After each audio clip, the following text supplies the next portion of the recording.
এক যুবক নতুন বিয়ে করলো। শুরুটা ভালোই চলছিল। একদিন স্ত্রী সুস্বাদু খাবার রান্না করলো। তারা খেতে বসতে দরজায় আসলো এক ভিক্ষুক। স্ত্রী চাইলো কিছু দিতে, কিন্তু স্বামী রেগে গিয়ে তাকে গালি দিয়ে তাড়িয়ে দিল। ভিক্ষুকটা কষ্ট পেয়ে চুপচাপ চলে গেল। কিছুদিন পরে স্বামী স্ত্রী মাঝে ঝগড়া হয়, আর শেষমেশ তালাক। স্ত্রী ফিরে যায় বাবার বাড়ি।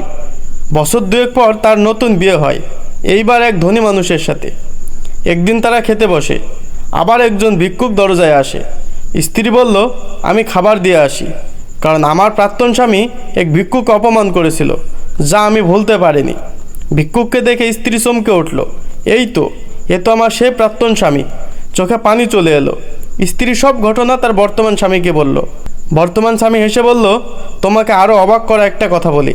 সেই দিনের অপমানিত ভিক্ষুক আমি, আর আজ আমি তোমার স্বামী। আল্লাহ কারো সম্মান মুহূর্তে বাড়িয়ে দিতে পারে, আবার কমিয়েও দিতে পারেন। তাই কখনো কাউকে ছোট করো না, গরিবকে অপমান করো না, সহায়তা করো, বিনয় শিখো, কারণ দিন বদলাতে সময় লাগে না।